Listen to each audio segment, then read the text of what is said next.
Hello everyone, hello guys, hello bacha logs. I hope you all are healthy and safe at home and doing well and putting efforts for your studies, for your paper, for your exam, so that everyone will get very good marks, right?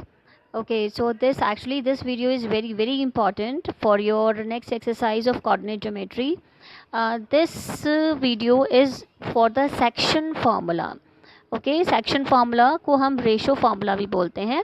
जब आप इसके ऊपर exercise करेंगे तो you will be more clear, लेकिन इसको पहले समझना ज़्यादा ज़रूरी है before we are going to start our exercise.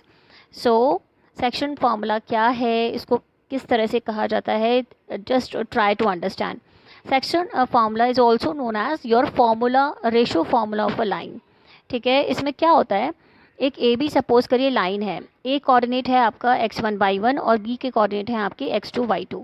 ठीक है, हम ये बोलते हैं कि P कोई पॉइंट है ए बी पर जो ए बी को m1 और m2 रेशो में डिवाइड कर रहा है. m1 और m2 रेशो में डिवाइड कर रहा है.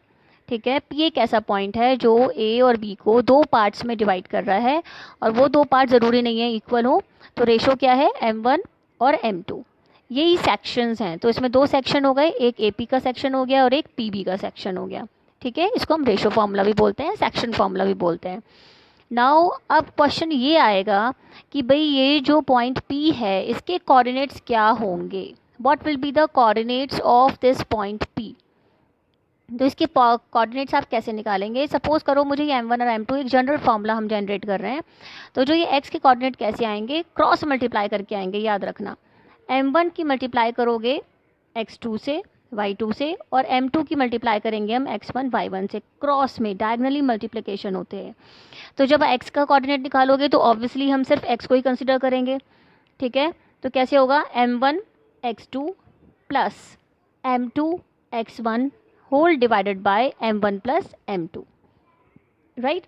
अब ऐसे ही y का कोऑर्डिनेट लर्न करो, कैसे निकालेंगे, m1 y2 के साथ प्लस y2 m2 y1 के साथ whole divided by m1 plus m2. ठीक है, बहुत ईजी है लर्न करना. याद रखना, x के साथ x के कोऑर्डिनेट्स आएंगे, y के साथ y के कोऑर्डिनेट्स आएंगे, बट जब हम m1 लेंगे तो x2 हो जाएगा और जब m2 लोगे तो x1 हो जाएगा और whole divided by sum of the ratios आती ही आती हैं. ठीक है, क्रॉस में मल्टीप्लाई करना है. एक एग्जाम्पल ले लेते हैं और क्लियर हो जाएगा. सपोज करते हैं ये जो P डिवाइड कर रहा है ए बी को, वो 2:3 की रेशो में डिवाइड कर रहा है, 2 और 3 की रेशो में डिवाइड कर रहा है. x1 y1 ऐसे ही है, x2 y2 भी ऐसी ही है. हमें x और y निकालना है. तो m1 कितना है आपका 2 और m2 कितना है आपका 3. तो वैल्यू पुट करो, x में जब निकालेंगे क्रॉस मल्टीप्लाई करो, 2 की मल्टीप्लाई x2 से होगी क्योंकि x के कोऑर्डिनेट निकाल रहे हैं आप, प्लस m2 इज़ 3, तो 3 इंटू x1 आ जाएगा, that is 2x2 plus 3x1 whole divided by sum of the ratio. Sum of the ratio कितना है आपका 2 + 3 दैट इज़ 5. ठीक है, ये आपका एक इक्वेशन आ गया.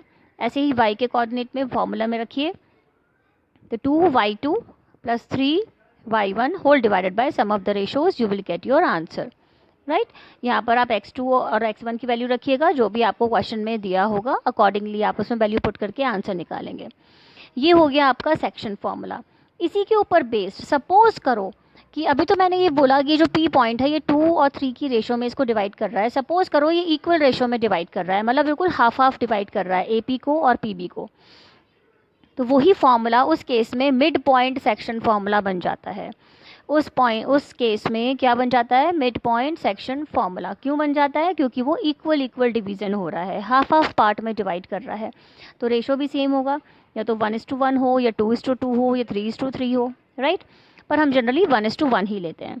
अब जैसे आपका ये ए बी आपने लिया, coordinates x1 y1 x2 y2, P एक आपका कोऑर्डिनेट है, x और y जो हम लेते हैं जनरली. तो हमने क्या लिया, ये 1:1 में डिवाइड कर रहा है, मतलब बिल्कुल हाफ हाफ में डिवाइड कर रहा है. तो यहाँ पे मुझे इतना बड़ा काम करने की ज़रूरत नहीं है m1 m2 और x1 x2 करके. सिंपल हम क्या निकालेंगे, अब मिड पॉइंट वाले फॉर्मूले में क्या करोगे, जब आपको x के कोऑर्डिनेट निकालना है सिंपल करो, x1 plus x2 whole divided by 2.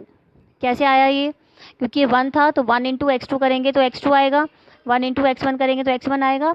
Whole divided by क्या था, sum of the ratio. Sum of the ratio करो, 1 + 1 कितना आ गया 2.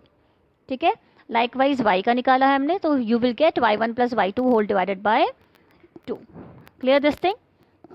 तो this is the mid point theorem, ये भी हमारा इसी फॉर्मूले से ड्राइव होकर आया है. So remember this section formula, this is you can say important, learn करने में भी बहुत आसान है, इतना कोई हार्ड नहीं है. So just do it and try to understand the formula X and Y किस तरह से आया, किस तरह से क्रॉस मल्टीप्लाई करा है. एक बार करके देखो, तो धीरे धीरे जब प्रैक्टिस करेंगे तो आपके वो चीज़ कंटिन्यूएशन में आ जाएगा और आप उससे फैमिलियर हो जाएंगे. Right? So just do it and let me know whether you are able to do it or not. Fine. So stay safe, stay happy, and practice well. Thank you and have a safe day.